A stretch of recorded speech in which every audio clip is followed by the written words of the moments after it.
नमस्कार, अस्सलाम वालेकुम। लाइव हिंदुस्तान पर आप देख रहे हैं वीडियो शो दीन दुनिया। मैं हूं इमरान खान। कई बार ऐसा होता है कि हम तुमसे न कुछ कह पाए, तुम हमसे न कुछ कह पाए। लगता है डर ये बात ये दिल की दिल में न रह जाए। जब बातें अनकही रह जाती हैं तो कंफ्यूजन पैदा होता है और पूर्वाग्रह बन जाते हैं। लेकिन अगर कोई अच्छा मीडिएटर मिल जाए तब भी बात बन जाती है, चाहे बात निजी हो या फिर सार्वजनिक, लेकिन उसे एक दूसरे से कहना बहुत जरूरी है। ऐसे ही दो लोगों के बीच सफल बातें करवाने का बीड़ा किसी ने इंटरनेशनल सतह पर उठाया है, तो वो मुल्क है कतर। जी हां, कतर, जिसने बहुत तेजी के साथ एक मध्यस्थ, एक सालिस, एक मीडिएटर के तौर पर दुनिया में अपनी एक मजबूत जगह बनाई है। कतर ने एक बड़ा ऐलान कर दिया है। उसका कहना है कि वो एक बार फिर ईरान और अमेरिका को बातचीत की मेज पर लाने की कोशिश कर रहा है। ईरान और अमेरिका, दो ऐसे मुल्क, दो ऐसे दुश्मन जो 48 साल से इस अदावत को निभा रहे हैं, उन्हें ऐसे वक्त में एक प्लेटफॉर्म पर लाना भी एक चैलेंज है, जब दोनों सिर्फ 4 महीने पहले ही उलझ चुके हैं। अमेरिका ने ईरान पर B-2 स्टील्थ बॉम्बर से हमला किया था और ईरान ने उसी कतर पर मिसाइलों की झड़ी लगा दी थी, जहां अमेरिका का एयरबेस है। ईरान का लक्ष्य तो अमेरिका को सबक सिखाना था, लेकिन कतर बीच में बुरी तरह पिस गया था। लेकिन उसी कतर ने फिर बीड़ा उठाया कि इन दोनों दुश्मनों के बीच एक बार फिर बातचीत करवाई जाए, शायद कोई रास्ता निकल आए। क्योंकि ईरान और अमेरिका के एक दूसरे को लेकर अगर मसले सुलझ जाते हैं तो मिडिल ईस्ट में इसराइल की मनमानी रुकेगी और स्थायी शांति कायम हो सकेगी।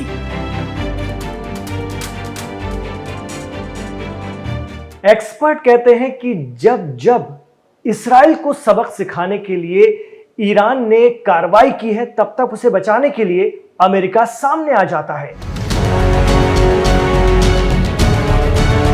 13 जून 2025 से 22 जून तक चली ईरान इसराइल जंग में भी ऐसा ही हुआ था। इसराइल की दुर्गत बनता देख अमेरिका को उतरना पड़ा और 21-22 जून के मध्य अमेरिका ने ईरान के न्यूक्लियर सेंटर्स पर निशाना लगाते हुए B-2 स्टील्थ बॉम्बर उतार दिए थे। अमेरिका ने दावा किया था कि उसने ईरान के उन न्यूक्लियर ठिकानों को खत्म कर दिया जहां से ईरान न्यूक्लियर एनरिचमेंट या परमाणु संवर्धन करता था।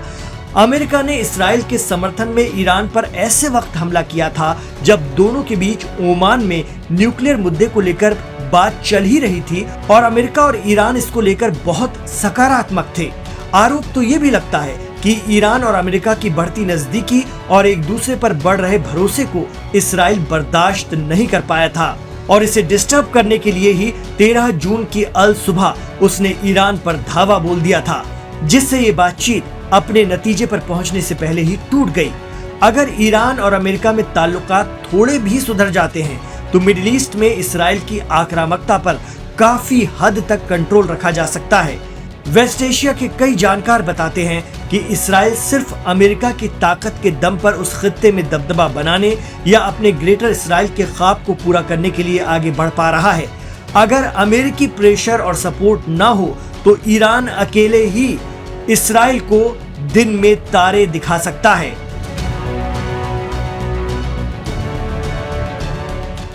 तेरह जून 2025 से 22 जून तक चली ईरान इसराइल जंग के दौरान इसराइल की दुर्गत बन गई थी। इसराइल के हर कोने पर ईरानी मिसाइलें गिर रही थी।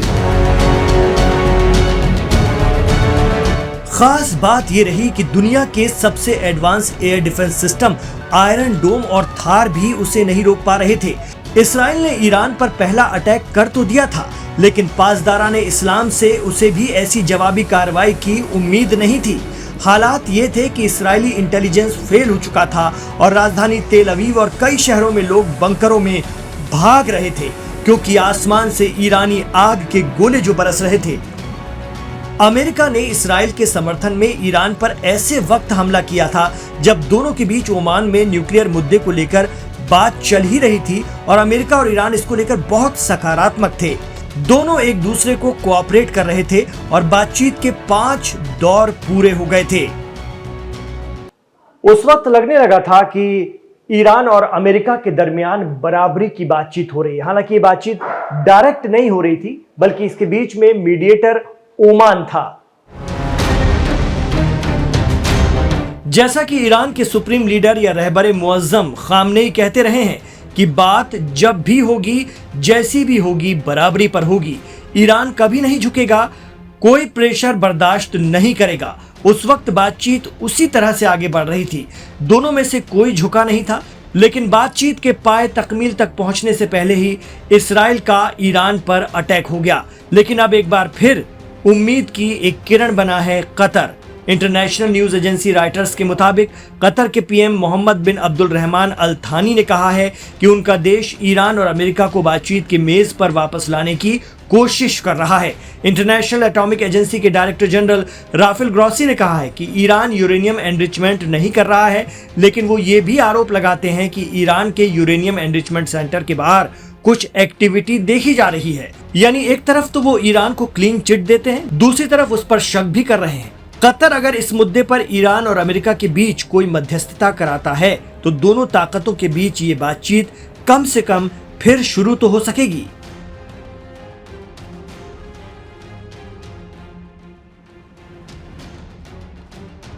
आज की डेट में ईरान अमेरिका या ईरान इसराइल के बीच में तनाव की सबसे बड़ी वजह अगर कोई है तो वो है ईरान का न्यूक्लियर प्रोग्राम। इसे लेकर अमेरिका आरोप लगाता है कि ईरान न्यूक्लियर बम बना रहा है, जबकि ईरान कई बार साफ कर चुका है कि उसका प्रोग्राम अपनी एनर्जी जरूरतों के लिए है, न कि हथियार बनाने के लिए। खामेनेई कई बार न्यूक्लियर हथियारों को हराम या मानव विध्वंसक बता चुके हैं। ईरान बार बार कहता रहा है कि हम न्यूक्लियर बम नहीं बनाएंगे, लेकिन इसराइल हर बार ये कहते हुए कि ईरान न्यूक्लियर वेपन्स बनाने के नजदीक है, अमेरिका को उकसा देता है। कई बार तो ईरान को सैंक्शन में दी गई ढील भी वापस ले ली गई। हालांकि आज तक ईरान ने कभी ऐलान नहीं किया कि वो जौहरी हथियार बनाएगा। कतर पर इसराइल भी हमला कर चुका है, वो भी उस वक्त जब हमास और इसराइल के बीच अमेरिका की मौजूदगी में बातचीत अपने हल की तरफ बढ़ रही थी। हालांकि कतर ने वो बातचीत पूरी करवाकर और गजा में जंगबंदी करवाकर ही दम लिया। हालात ये बने कि अमेरिका के दबाव में इसराइल को कतर से माफी भी मांगनी पड़ी थी।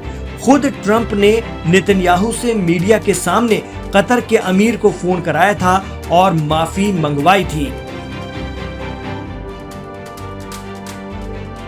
ऐसे में अगर ईरान और अमेरिका के बीच बातचीत फिर से शुरू करवाने में कतर की सक्रियता बढ़ गई है तो ये अपने आप में बहुत अच्छे संकेत हैं। अगर वाकई कतर का ये दावा सही है तो दोनों पक्षों की सकारात्मकता के बाद ही कतर ये कह पाया होगा। 2 बार खुद पर हमले झेल कर कतर लगा हुआ है एक बार फिर चुनौती का सामना करने। ईरान और अमेरिका की बात कराना अपने आप में किसी चैलेंज से कम नहीं है। कतर, जिसने पिछले दिनों अमेरिकी राष्ट्रपति ट्रंप के दौरे के दौरान उनकी शानदार मेहमान नवाजी की थी और तोहफे में $400 मिलियन का बोइंग 747-8 प्लेन दिया, जो अब तक किसी भी अमेरिकी राष्ट्रपति को विदेश से मिला सबसे महंगा गिफ्ट है। कूटनीतिक रूप से कतर ने खुद को एक ऐसे मध्यस्थ के तौर पर स्थापित कर लिया है जो जटिल मुद्दों को सुलझाता है और विश्वसनीय है। उसने अमेरिका और तालिबान के बीच भी शांति की बातचीत की मेजबानी की थी, जिसका नतीजा था कि फरवरी 2020 में अमेरिकी विदेश मंत्री माइक पोम्पियो की मौजूदगी में ऐतिहासिक समझौते पर दस्तखत हो पाए थे और अमेरिका अफगानिस्तान छोड़कर निकल गया था। कतर की मध्यस्थता में इसराइल हमास जंग का भी अंत हुआ और उम्मीद की जानी चाहिए कि इस बार कतर की मीडिएटरशिप में कुछ ऐसा होगा जो वेस्ट एशिया की राजनीति बदल देगा। अब देखना होगा कि क्या इसराइल अमेरिका ईरान की बातचीत को शुरू होने देगा, ये बड़ा सवाल है। आप क्या सोचते हैं, हमें कमेंट बॉक्स पर जरूर बताएं। तो ये था आज का दिन दुनिया। आपको कैसा लगा हमें कमेंट बॉक्स पर जरूर बताइएगा। और आपको क्या लगता है, कतर ईरान और अमेरिका के बीच मध्यस्थता कर पाएगा? अगर ऐसा होता है तो क्या तालिबान अमेरिका या फिर गजा में हमास इसराइल के दरमियान हुई जंगबंदी की तरह ईरान और अमेरिका के बीच भी एक अमन का माहौल बनेगा? कुछ जो पूर्वाग्रह हैं वो दूर होंगे और दोनों मुल्क कहीं ना कहीं करीब आ पाएंगे। आपको क्या लगता है हमें कमेंट बॉक्स पर जरूर बताइएगा। इमरान खान के साथ आप आखिर तक कनेक्ट है, इसके लिए आपका बहुत बहुत शुक्रिया। गुजारिश रहेगी कि वीडियो अगर पसंद आया है तो इसे लाइक जरूर कीजिए, आगे भी बढ़ाइए, खूब शेयर कीजिए। कहना चाहेंगे कि हमारे चैनल लाइव हिंदुस्तान को सब्सक्राइब जरूर कीजिएगा। इमरान खान के साथ आखिर तक जुड़ने के लिए आपका बहुत बहुत शुक्रिया, बहुत बहुत धन्यवाद। अपना ख्याल रखिए और अपनी दुआओं में हमें याद रखिए।